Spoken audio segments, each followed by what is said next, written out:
5. Hikmah dan pesan damai dari dakwah Wali Songo di Tanah Jawa. Jauh sebelum Islam datang ke Indonesia, terlebih dahulu telah berkembang agama dan budaya dengan corak Hindu-Buddha. Bahkan sebelum Hindu dan Buddha berkembang pun, telah didahului dengan perkembangan kepercayaan yang dianggap asli kepercayaan nenek moyang, yaitu kepercayaan animisme dan dinamisme.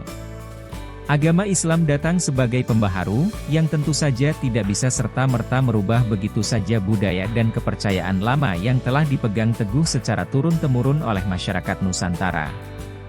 Datangnya sebuah kebudayaan baru, tidak akan mungkin langsung mempengaruhi keseluruhan masyarakat, sehingga diperlukan proses yang bertahap dan pelan-pelan.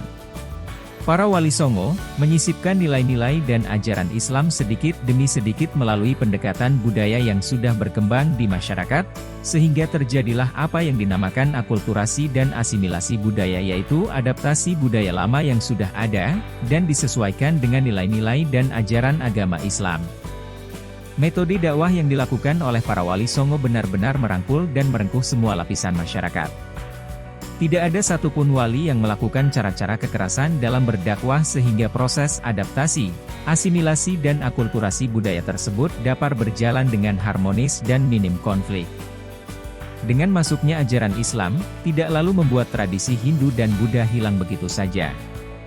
Bentuk-bentuk budaya baru yang merupakan hasil dari proses asimilasi tersebut, tidak hanya yang bersifat kebendaan dan materialis, namun juga budaya yang menyangkut perilaku masyarakat Nusantara.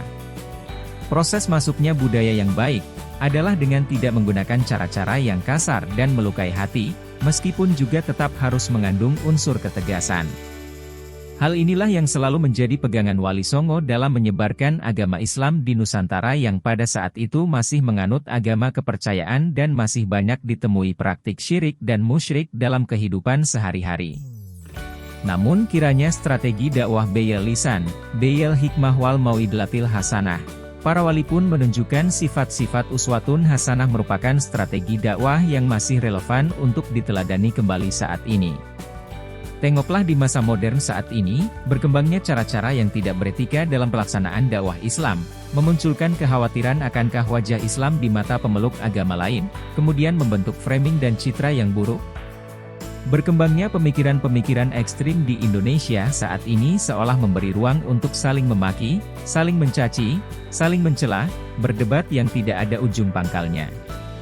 Forum dan kajian dakwah Islam yang dihiasi dengan pernyataan-pernyataan menghasut dan menghina ormas Islam lain, sungguh merupakan sesuatu yang mengkhawatirkan apabila masih dibiarkan dan tidak dilakukan upaya-upaya perbaikan. Oleh karena itulah, melalui kalangan pelajar dan remaja, hendaklah kembali digaungkan semangat berdakwah, dengan tetap mengedepankan nilai-nilai kelembutan, keramahan, penuh dengan norma dan sopan santun serta menghindari tindakan kekerasan sebagaimana yang dilakukan oleh para Wali Songo. Diteladani dan dikembangkan dalam frame Negara Kesatuan Republik Indonesia dengan beragam suku bangsanya ini. Bahwa dakwah adalah untuk mengajak, bukan untuk mengejek. Dakwah adalah untuk mengajar, bukan untuk menghajar.